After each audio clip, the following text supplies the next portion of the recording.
도망치는 거 형 때문이라고 생각했거든. 이게 다 형 때문이라고.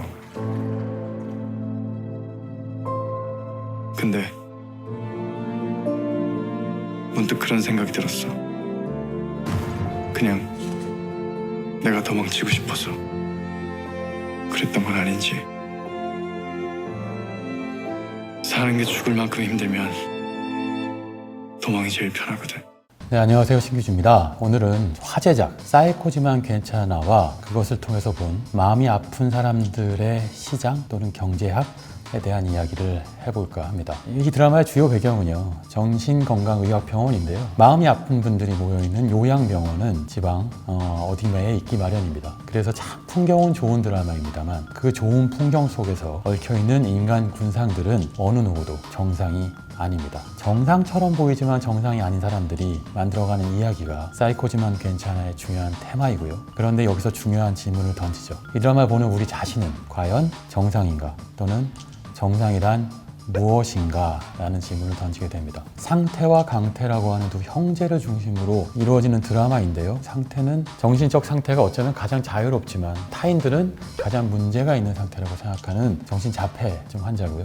반면에 강태는 누가 봐도 아주 지극히 정상적이며 평범하고 착하고 성실하다고 보여지는 인물이지만 세상의 규칙에 맞춰서 살기 위해서 만들어 놓은 또 다른 자아고요. 어쩌면 강태 안엔 다른 강태가 살고 있는지도 모릅니다. 드라마가 계속되면서 그런 모습들이 등장하고 그것이 현대를 살고 있는 우리 현대인들한테 큰 공감을 불러일으키곤 하죠. 여기에 색다른 인물 하나가 등장합니다. 바로 여자 주인공 고문영인데요. 잔혹동화 작가입니다. 서재 씨가 연기한 고문영은요, 한마디로 얘기해서 내가 원하는 건 뭐든 다 할 수 있다고 생각하는 아주 자유분방한 인물입니다. 소시오패스나 사이코패스 같은 느낌을 주기도 하는데요. 아름답고 부유한 인물로 그려지기 때문에 세상의 규칙으로부터 자유로울 수 있는 권리가 있는 것처럼 보여집니다. 하지만 이 인물 역시도 어린 시절에 부모와의 잘못된 관계 때문에 큰 상처를 받고 겉으로는 아주 강하지만 속은 매우 연약한 아이 어른으로 성장했죠. 그래서 어른이 되고 난 이후에도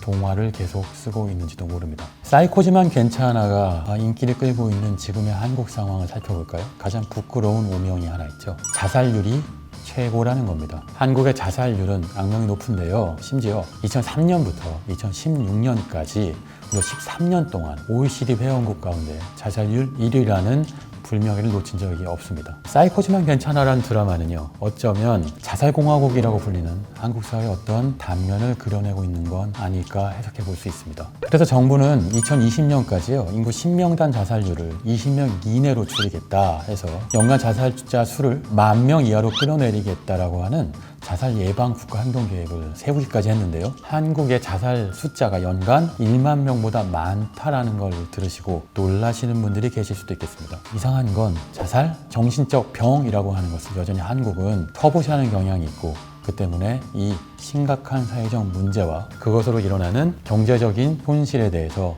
진지하게 고민하고 있지 않죠. 심지어 자살률을 연령에 비례해서 증가한다고 하는 것이 더 비극적인데요. 노인 자살률은 53.3명으로 전체 자살률의 2배 이상입니다. 한국의 자살률은요, OECD 평균 자살률의 2.4배에 이르기까지 합니다. 자살로 발생되는 사회 경제적 손실은 생각 이상으로 막대한데요. 하나의 통계가 있어서 제가 인용해 보려고 하는데요. 2014년 통계입니다. 건강보험공단 자료인데 특정한 한 사람이 자살할 경우 그 사람이 미래에 벌어들였을 소득 그리고 사회에 끼쳤을 사회 경제적 비용을 추산해 볼 경우 자살할 당사자의 미래소득 감소분만 연간 6조 5천억 원이 달한다는 통계가 있습니다. 주요한 사망 원인 중에 하나인 암이 14조 원에 이르니까요. 암에 이어 가장 큰 사회적 손실이라고 할 수 있죠. 단지 소득만 계산한 것인데 정신적 질환 때문에 발생하는 사회적 경제적 비용은 더 커질 수밖에 없습니다. 환자들의 정신병적 원인은 한 가지로 정리하자면 바로 불평등이고 격차입니다. 특히 경제적, 사회적, 문화적 격차 때문에 그들 스스로가 그걸 감당하지 못하고 정신질환이나 질병으로 발병하게 된 경우들이 많다는 것이 드러납니다. 특히 한국은 97년 외환위기와 2008년 미국발 금융위기, 지금 겪고 있는 2020년 코로나 위기 이후에 지속적으로 실업률이 증가하고 상대적 빈곤율이 증가하는 이른바 경제적 불평등이 확대되는 상황에 놓여 있고요. 한국 사회가 가장 부족한 지점 중에 하나는 이렇게 자살까지 이르게 되는 사람들을 구제하고 사회적으로 통합할 수 있는 장치들이 매우 부족하다는 데 문제가 있습니다. 사이코지만 괜찮아 라고 하는 이 제목 한마디에 어쩌면 많은 사람들을 위로하는 설정과 테마가 들어가 있게 되는 거죠. 사실 주류 경제학에서는요, 빈부격차는 경제 발전에서 불가피한 지점이고, 그래서 이걸 해소하기 위해서 유일한 방법 중에 하나는 경제를 지속적으로 성장시키는 것밖에 없다. 그러니까 빈부격차는 부수적인 문제이지 경제학에서 다뤄야 할 주요한 문제가 아니라고 주장해 왔습니다. 바로 이 부분을 이론적으로 논박한 논문이 바로 그 유명한 토마 피케티의 21세기 자본론인데요. 매우 두꺼운 책입니다만 아주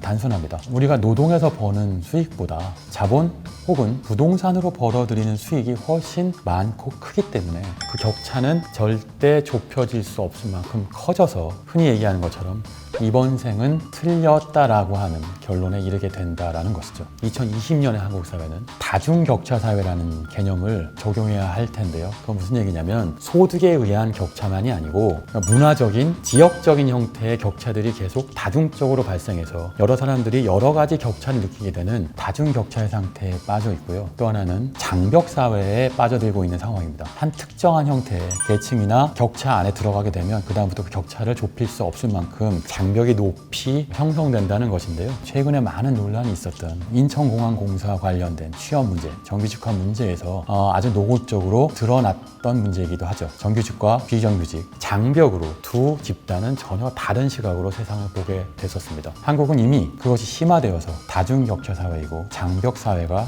되어버렸다는 징후인 것이죠. 우리는 노력은 할 수 있으나 그 격차를 인정할 수밖에 없는 장벽 사회에 살고 있고, 그게 사이코지만 괜찮아에서도 동화나 드라마의 형태로 펼쳐지고 있고요. 그런 좁혀질 수 없는 격차 때문에 상처받은 이야기들을 하면서 우리의 시선을 끌고 있는지도 모르겠습니다. 한 가지 더 붙여볼까요? 사이코지만 괜찮아는요, 제가 이 시간에서 많이 다뤘던 드라마 제작사죠. 스튜디오 드래곤이 제작한 드라마인데요. 아시다시피 최근에 중국이 한한령을 약화시키는 정책들을 계속 보여주고 있어요. 그리고 넷플릭스 같은 OTT 서비스 덕분에 스튜디오 드래곤의 드라마들이 넷플릭스에서 많이 방영되고 중국에 공개되면서 주가가 굉장히 높은 상한가를 기록하고 있거든요. 스튜디오 드래곤은 CJ그룹의 매우 중요한 자회사입니다. CJ ENM의 드라마 사업부를 분할해서 2016년에 설립했는데요. 코로나 이후에 몸값은 더 높아지고 중요해지고 있습니다. 반면에 CJ한테는 코로나 시대에 직격탄을 받은 자회사가 또 하나 있습니다. CJ CGV인데요. 코로나가 장기화되면서 사람들이 이제 극장에서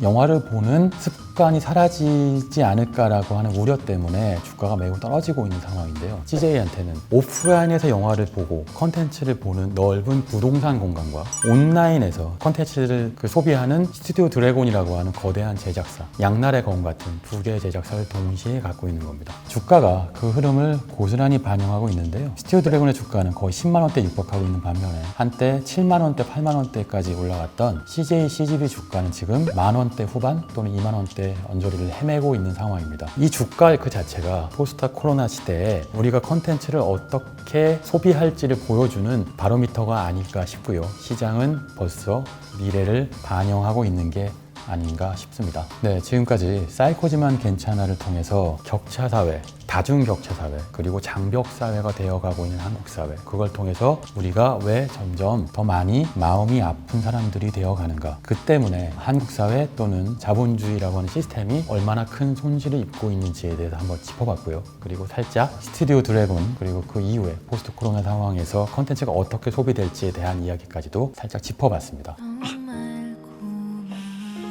내가 미쳤었나 봐. 도저히 참아지지가 않더라. 미쳤어 아니라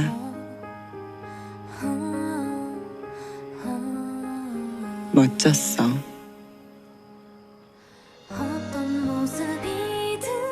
지금까지 신기주 기자였습니다. 감사합니다.